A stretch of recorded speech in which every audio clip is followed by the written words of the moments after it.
Ashama harka fuuni akkam nagaa jirtu fayyaa keessanii ani nagaa kooti nageenya bira jira kisin biras jira tabdiqa eeshaas man hori channel kooti faarata subscribe share like gochuun dagatinaa sanii jedha emme shamarreen gaarii maaliin madaalamti kan jedhu mee wanta akka shamarreen takka akkam yoo taate isin jette jabduudha kan jedhu mee maalinni akkamitti wal bira qabnee ilaaluu dandeenya ishiin dubartiin jabduun yookaan shamarreen jabduun kan waan tokko ofii isiitti murteessuu dandeettuudha jechuudha. Shamarreen takka jabduu kan jennuun waan tokko jireenya isii keessa osoo namaayyuu hin galchin kan murteessuu dandeettu bultii isii keessatti jechuudha ofii isiitti. Waan tokko dubbattus gartuu tan galmaan geettuudha kan waan hundaayyuu jijjiiruu dandeettuudha jechuudha. Itti gaafatamummaa tan fudhattuudha jechuudha shamarreen jabduun. Maaliif jennaan isiin of beekti akka ofii isiitti raawwachuu dandeettu jechuudha. Kanaafuu shamarreen jabduun kan waan tokko murteessuu dandeettus murteessitus immoo waasan kan galmaan geettus kan waan tokko dubbatteetiniin jidduu isaan lamaanitti hiikuu dandeettuudha jechuudha. Lammaffaan dubartiin jabduun yeroo hundaayyuu ba'aa namarratti tayuu hin feetu gonkumaayyuu jechuudha. Ba'aa abbaa manaa isiitirrattis tayuu hin feetu warra isiitirratti illee tayuu hin feetu jireenya of danda'eetiin jedhe qabaachuu barbaadde jechuudha. Kana jechuun ganama kaatee wantoota kamiyyuu raawwachuudhaaf duubatti hin deebitu dalagaa hin tuffattu jechuudha. Wantoota kamiyyuu raawwachuudhaaf dalaguudhaaf isiin jireenya isii danda'uudhaaf yeroo maraayyuu qophooftuudha jechuudha. Yeroo maraayyuu yeroo hundumaayyuu jabduudha isiin jechuudha. Kanaafuu shamarreen jabduun kanaan madaalamti. Inni sadaffaan dubartiin jabduun nama gadi hin qabdu. Ofii kan kobichaa ol ka'eetiniin jireenya namaa himootiyyuu gadi deebisa kan jettu miti jechuudha. Yeroo maraayyuu guddina namaas kan hawwitu akkuma ka ofiiti yeroo guddatteetiniin jetti dasisii jedhu san qabeenya namaa yookaan ibaluu sun kana qabaatee anis kana qabaachuu danda'a jettee kan namaa kan ilaaltu osoo hin taane kan isiitirratti alhamdulillah jettee garuttuyyuu namaaf ol ka'iinsa hawwiteetiniin kan jettudha iseen sun jechuudha. Akkuma ofii isiitiin ol ka'uu jaalatu san namnis yoo isii biraa ol jedheetiniin jedhe goobaziidha namatti hinaaftu yookaan himootiyyuu of biraa gadi nama hin qabdu akka namni bakkee isiin dhaqqabde san hin dhaqqabne kan nama gootu osoo hin taane kan qabdee bakkee ofii isiitii geette san nama geessisuu dandeettudha jechuudha shamarreen jabduun. Inni arfaffaan dubartiin nagayaa ofitti amanamummaa qabdi yeroo hundaayyuu jechuudha yeroo hundaayyuu ofitti amanamummaa qabdi. Wanta tokko irratti nagaya jettee kan dhaabbattu miti yeroo maraayyuu qabaachuu feeti jechuudha. Yeroo hundaayyuu dalagumarraayyuu duubatti hin deebitu isin jechuudha. Wantuma tokko dalaguudhaafiyyuu wantuma fedhe haa ta'u jechuudha. Yeroo maraayyuu qabaachuu waan feetuuf wanta xiqqoo irratti nagaa jetteetiniin kan gadi jetteetiniin bakka namni tokko ni jira miti. Fakkeenyaaf yoo heerumteetiniin jette haay ani heerumeetiniin jira kanaafuu yoo ammaan booda bultii ijaarachuun bultii waan akkana raawwachuun abbaa manaa kan koo gargaaruun narraa hin eeggamu.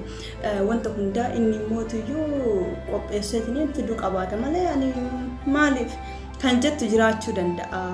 Garuttuyyuu salphinaa miti wal gargaaruun hunduma ta'e kamiin keessattuyyuu jechuudha. Isiin garuttuyyuu yeroo maraa akka dabalu feeti malee gadi kan mana keessaa san balleessuu hin barbaaddu gonkumaayyuu jechuudha.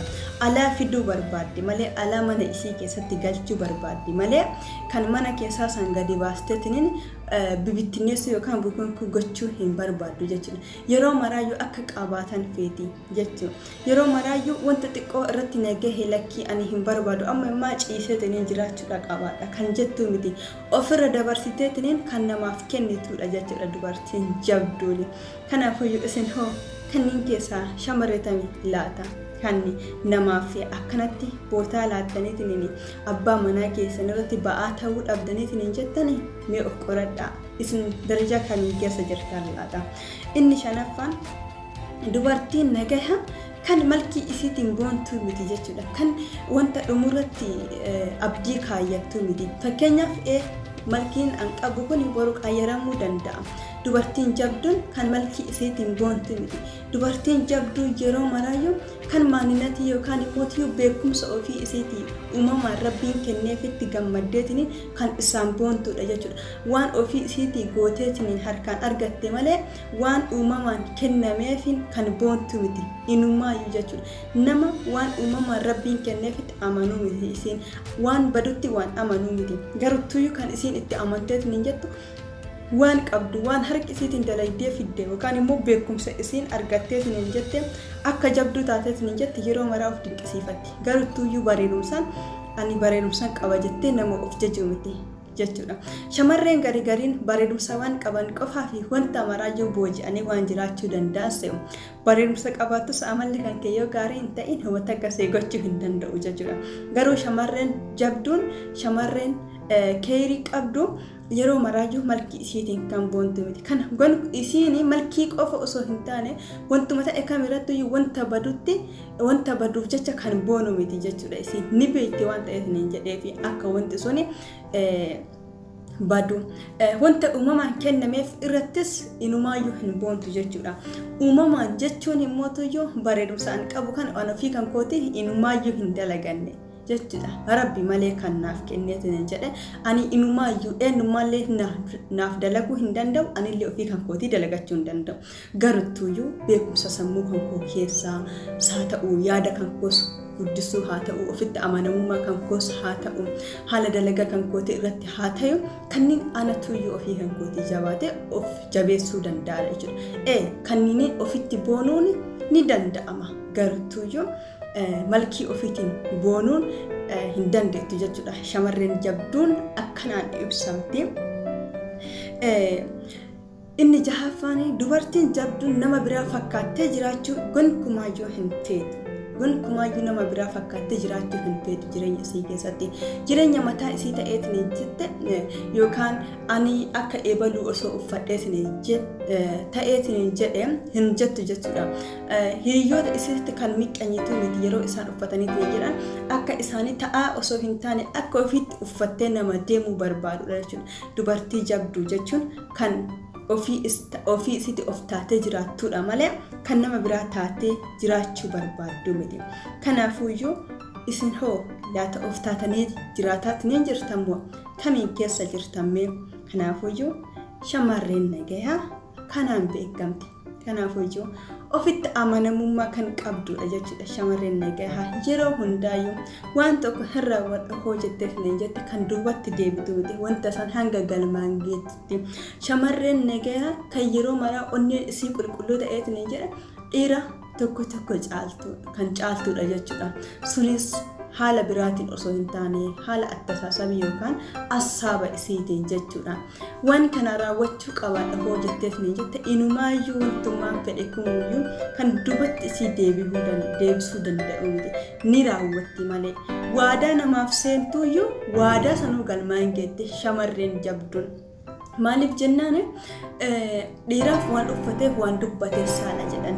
Isiillee akkuma san dubbattee jennaan ni raawwatti shamarreen jabduun.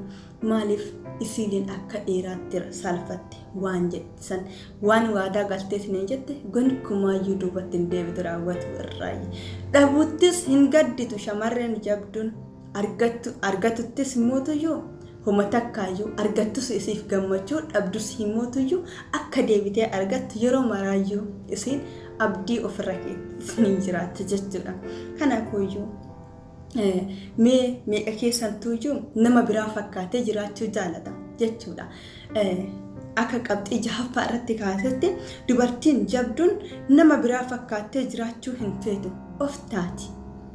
Kuni keessattuu baay'ee qabdee amma dubbadhe keessaa kan natti toleetiin jedhe isa jahaffaa kanadha jechuudha. Kanaafuyyuu of ta'uun baay'ee nu barbaachisa jechuudha. Nama biraa ta'uun gonkumaa nu barbaachisa jireenya keenya keessatti. Mee isin kamiin keessa jirtan laata? Naaf himaa. Eshi waan na daawwattaniif galatooma. Nagaan naa tura hanga viidiyoo biraatiin walitti deebinutti. Subscribe, share, like gochuun dagatinaa. Bye.